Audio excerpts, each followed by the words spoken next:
Bentar. Nah, di part ketiga ini adalah kita berbicara tentang perspektif juri esai. Nah, kita berbicara dua sisi sebenarnya, di sisi penyisihan dan sisi presentasi atau di sisi penetapan gitu. Karena ini akan memberikan gambaran atau poin ke kalian bagaimana juri itu memandang suatu penilaian, bisa dibilang. Nah, yang pertama di sisi tahap penyisihan. Banyak pertanyaan masuk ke saya, Kak, ya, penilaian. Pertama yang sebelum saya masuk ke jawaban situ, kalian tuh harus dulu tahu terkait dengan penilaian naskah. Itu ada di panduan. Sebagian besar, saya berani bilang tadi bahwa sebagian besar gagasan sama argumentasi atau inovasi kreativitas itu memberikan penilaian paling besar. Ya kan? Ini ketajaman analisis 40%. Gagasan argumentasi 25-35 berarti 60%. Sebanyak itu. Makanya saya akan memberikan clue ke kalian bahwa percuma formatnya bagus, paling mentok 10-15% kalau format tulisan itu. Tapi gagasannya welek. Ini nggak bisa menang kalian. Jadi paling penting penilaian naskah itu di gagasan. Personal saya akan memberikan gagasan sih, kayak gitu.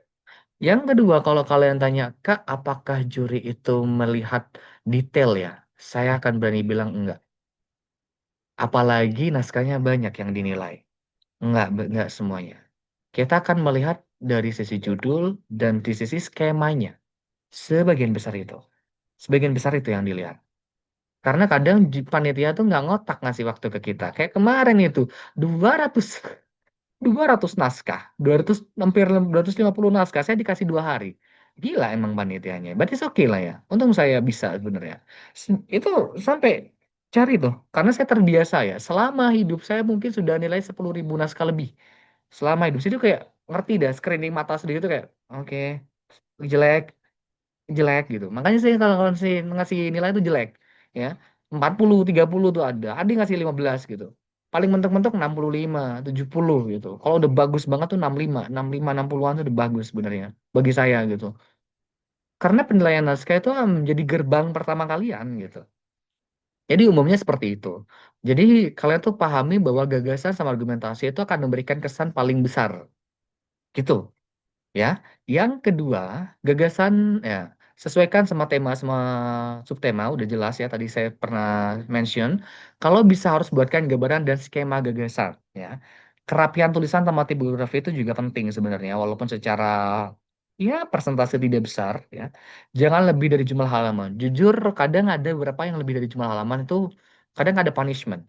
Ingat, ada beberapa penjurian yang sebenarnya itu ada yang dia itu contoh ya, ada yang dia itu menggunakan sorry sorry eh AI detect. Kalian tuh harus perhatikan bahwa kalian tuh nggak pakai AI. Karena tahun 2024 ketika saya jadi juri di UIN Malang, dari 5 finalis, tiganya terdeteksi AI. Saya nggak usah lihat AI, saya lihat baca proposalnya udah AI banget, gitu kan. Ini siapa yang buat saya bilang gitu. Ngaku aja dari sekolah yang sama tiga-tiganya itu tuh pakai deteksi AI. Saya nggak tahu kenapa kalian masuk ke tahap finalis karena bagian penyisihan bukan saya. Saya masuk cuma di bagian final lomba aja gitu kan. Saya jujur kalau kalian masuk presentasi penyisihan saya nggak mungkin masukin kalian gitu. Karena AI banget tulisannya. Gitu. Atau yang kedua Turnitin. Ya jelas. Biasanya ada dua itu. Kalian harus perhatiin di sisi naskahnya. Gitu ya. Itu poin pertama perspektif juri. Yang kedua penilaian presentasi. Nah, di dalam presentasi ada waktu. Kadang ada yang jadi moderator yang sebenarnya langsung memotong. Itu sebenarnya bagus gak bagus. Bagusnya adalah Gak bagusnya adalah banyak mungkin dari materi kalian yang terpotong, tidak disampaikan. Tidak bagusnya ya. Tapi bagusnya adalah secara secara the judges. Umumnya kita memiliki prinsip Jepang. Prinsip Jepang, kalau lu suruh ngomong 1 menit, udah 1 menit aja, gak usah banyak-banyak. Karena yang ingin kita maksimalin adalah poin pentingnya. Kalau lebih banyak perlombaan yang diselenggarakan di Jepang, kalau kalian lihat, dia itu secara presentation, the public speaking, the speech is very totally good. But I think dia nggak bisa menang. Karena apa? Lebih dari waktu. Orang Jepang udah kayak 5 menit gitu kan. Tapi di ini apa namanya dibiarin sama mereka tuh. Karena bagi mereka adalah the management, the time management is a key. Sama, jangan sampai lebih presentasinya. Nah, dan ketika kalian bertim, movement penting. Misalnya kalian sudah masuk ke tahap presentasi ya, movement itu penting, Ra. Misalnya kalian itu bertiga, ya jangan jangan cuma di satu titik misalnya ya. Misalnya kalian itu eh, apa sih namanya kuasai panggungnya kali dia jangan sampai ke bawah tapi masih di tahap apa sih namanya di stage-nya gitu. Pas jangan blocking itu maksudnya ya jangan membelakangi audiens. Misalnya harusnya kalian itu ada di bagian kiri, tangan yang harus ke atas tuh tangan kanan, bukan tangan kiri. Tangan kiri itu kan blocking kan, belakangnya itu. Artikulasi sama pelafalan itu penting. Jujur saya kemarin tuh ada yang kayak yang nggak jelas banget, sumpah. Kayak ngomong apa orang ini kata saya gitu. Itu nggak bagus, ya. Habis itu bawa prototype. Jujur, I wanna apa namanya I wanna emphasizing that prototype is very important, gitu. Kalau kalian bawa prototype itu akan memberikan kesan yang bagus sih, for me ya, kayak gitu. Nah, habis itu penetapan juara.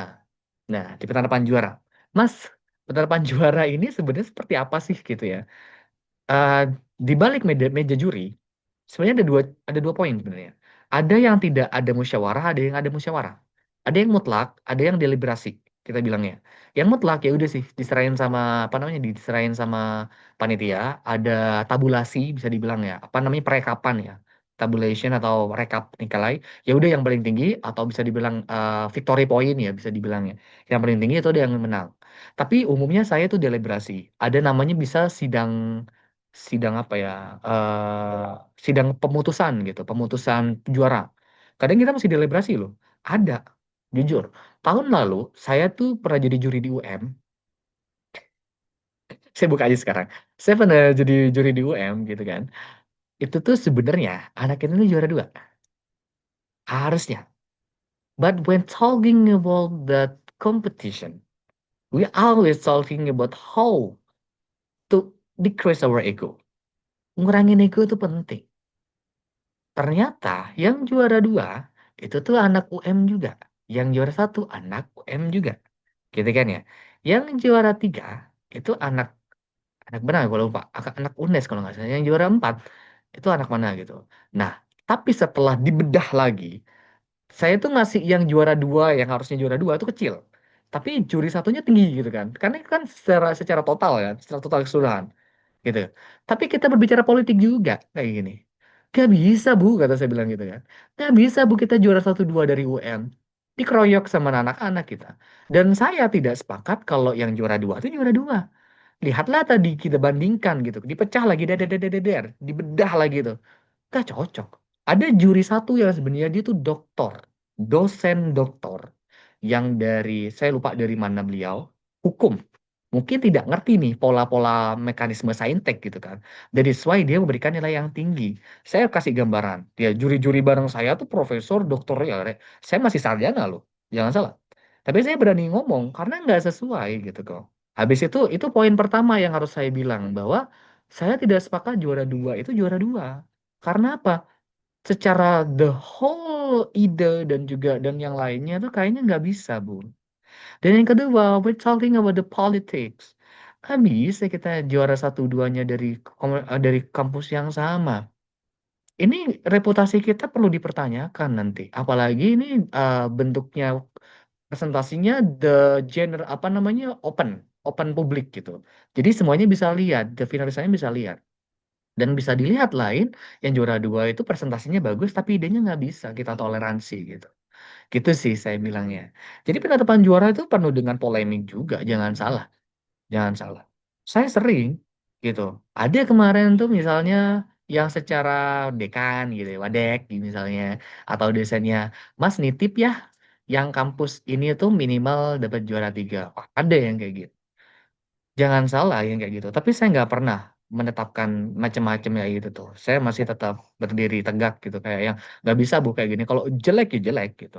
Kalau bagus ya why not to try. Kita berikan dia juara, juara satu pun saya bisa iya kan gitu kan. Tapi kalau udah jelek masa iya kita mentok-mentok juara tiga. Ini titipan namanya kayak gitu. Nah, seperti itu. Nah, jadi penetapan juara tuh masih ada apa sih namanya? Masih banyak something yang bisa dibilang drama-drama kayak gitu tuh banyak gitu. Gitu ya. Jadi kalau kalian kita bicara seperti ini tuh bakal banyak banget. Karena 90 kali jadi juri itu ceritanya macam-macam sih sebenarnya. Apalagi yang online, yang offline itu banyak sih sebenarnya. Gitu. Apalagi kayak yang misal ada juri yang dia tuh sudah praktisi. Juri praktisi dan juri akademisi that's totally different point of view. Misal gitu ya. Misal praktisi itu lebih ke teknis ya, yang sudah pernah mengalami gitu, pernah ikut lomba, pernah jadi apa gitu kan, mereka cenderung paham terkait dengan bagaimana ide atau suatu gagasan itu dijalankan gitu. Tapi kalau seumpamanya akademisi, mereka cenderung teori. Itu totally different. Itu yang harus kita turunin ego. Saya bilang kayak gitu sih. Saya kecenderungan menjadi penengah sih kalau ada kayak gitu-gitu tuh. Nah, nah kurang lebih kayak gitu ya. Jadi itu penetapan juara. Gitu. Menarik bukan? Lomba itu menarik gitu sebenarnya. Oke, di sesi terakhir saya akan membahas